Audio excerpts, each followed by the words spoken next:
So I'd like to ask a few questions of the panel, and you know, the obvious question is, you know, what is to be done? So Amy, you talked a lot about the Muslim world. What is there to be done? What should the West do?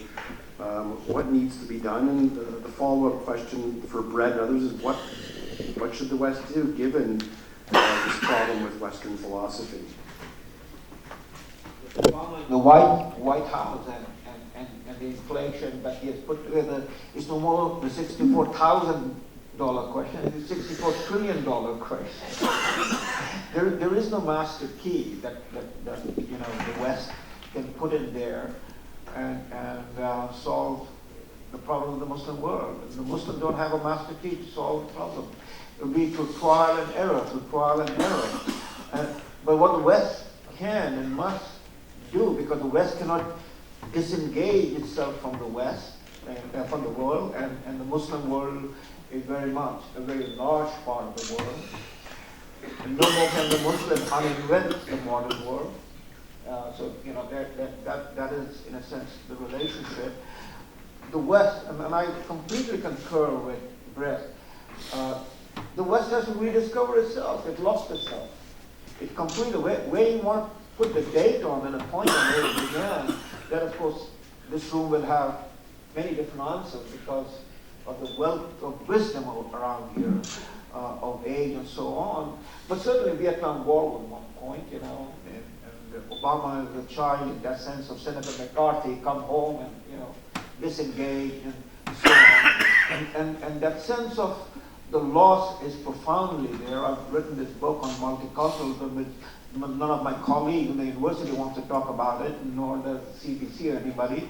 But multiculturalism was, in an immense way, a fundamental attack on liberal democracy. We don't want to talk about it, but it was, and we can now see the results of where multiculturalism has brought us. But let me quickly, it's amusing because Brett gave quite a number of wonderful anecdotes. One that, and West doesn't have an answer yet, but one that jumps up at this point in time was a story that I read last week. It was an old story, but I reread it and refreshed it and made notes about it.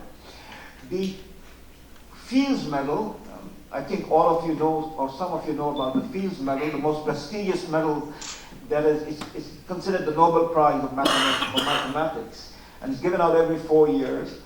And so 2014, the Fields Medal was given out, and 4 medals are given out. And one of the qualifications for the Fields Medal is that the recipient must be under the age of 40. There's no such qualification for Nobel Prize. There's no age qualification. The Fields Medal has that specific requirement. It has to be under the age of 40. And of the 4 medals, 3 medals went to mathematicians of the Third World. 2 were of Indian origin. They all teach, by the way, in the U.S. The name is escaping me, the 2 Indian men of Indian origin. But the first one went to a woman, and her name is Maryam Mirzakhani. She's about in her late 30s. She teaches now at Stanford U. She's from Iran, from Isfahan. She's in America. She won the Fields Medal, and this is the first time a woman has been awarded the Fields Medal, and so, again, a gender barrier has crashed. And so here is the story, or the irony. The week that the announcement came for Fields Medal, and Maryam Mirzakhani was awarded the medal, the Ayatollahs in Iran put the stipulation that the university in Iran will not allow women to go into higher education. Happening simultaneously, okay? The Western world did not pick up on that story. And I'll leave this thought with you. I mean, in this little story, and we can expand upon it, the Muslim world is divided. The majority want to come and be reconciled with the modern world. Not necessarily with the West, maybe, but with the modern world. And the vast majority, Because 50% of the population is women. And the story of women is Malala. The story of women is this woman, Maria Mirzakhani, my wife, my daughter, and so on and so forth. They're fleeing away from the Taliban and the Boko Haram and so on. So the answer is the West must find its own resolve and find the people who want, like President Abdul Rahman Wahid, a phenomenal man. I just adore that man and his writing. Find such people and support them instead of, being wishy-washy about what to do with ISIS and Boko Haram and Taliban and so on. Anybody else want to tackle the question? Well, so what to do? So we have to distinguish between what we do domestically and what we do internationally. Let's talk for a second about internationally. And I think the relevant example, these analogies are never perfect. The relevant example, I think, is with the Cold War. We didn't have the means or the ability to defeat the Soviet Union, but we knew that we in the West, we knew what was at stake in the struggle with the Soviet Union, and we knew that the Soviet Union was actively engaged throughout the world in trying to bring people within its orbit, and did not scruple to use violence and armed force to do so. The West threw itself into the balance in an active way in many different places around the world. And sometimes successfully, sometimes not. But I think that the strategy is correct, that if we are not to allow people to lose their freedom or to fall under the thumb of ayatollahs and so on, where that's not already the case, then we have to be able to give them the resources to defend themselves, so that if there's a reasonable balance of forces, then it's no longer violence that carries the day, but it's argument and philosophy and thinking.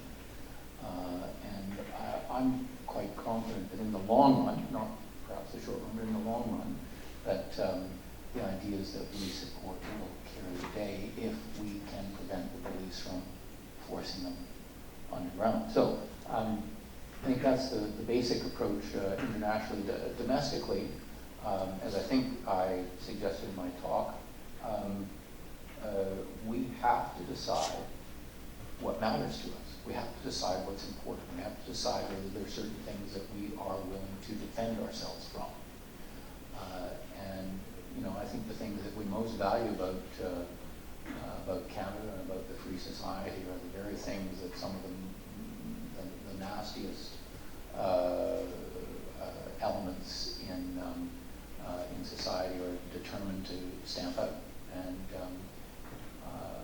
I often wonder whether we will have the moral courage to stand up and say, actually, not all values are equal.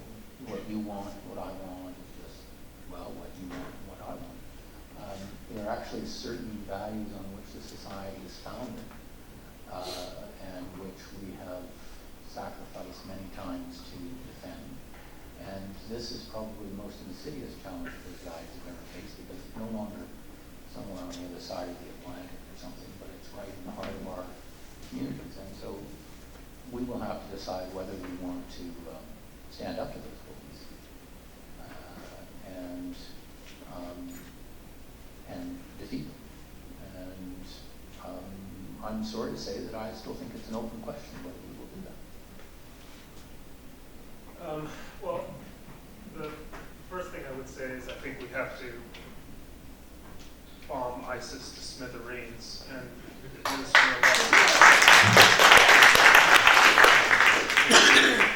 not to forget.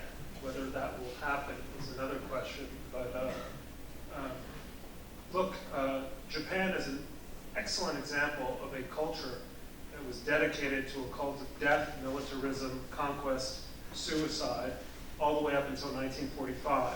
Since then, they've been an extremely pacific culture that has produced excellent cars, electronics, and raw fish. And all of that has to do with the traumatic experience of an absolutely decisive defeat in war.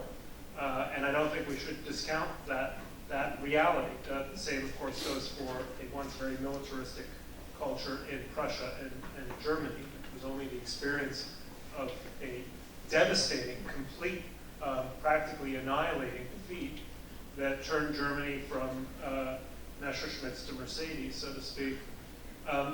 But let me just continue the theme that I was trying to adumbrate or illustrate there. Take this debate about the niqab or the burqa, because this really gets to the heart of what it means of the two sides of liberalism. The American view, I don't know enough about the Canadian view, but I'll speak about the American view. The American view is it's intrinsic to freedom that you should be able to dress however you damn well please. Now this is not the French view, and the French view is correct. See there, I've said a nice thing. The nice thing about France. The French view is correct because freedom in a liberal society is not the freedom to put what amounts to a one-way mirror over your face and view the public square without being seen by it.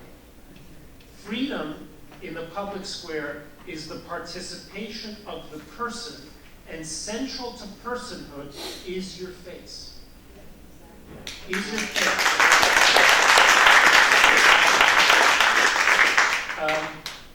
And this is what I mean by the denuding of liberalism, this idea that, hey, if you want to walk around behind a mask, let's leave aside the fact that, as everyone in this room knows, these women, whatever they say to others or to themselves, are being terrified into putting on sheets to cover themselves, okay?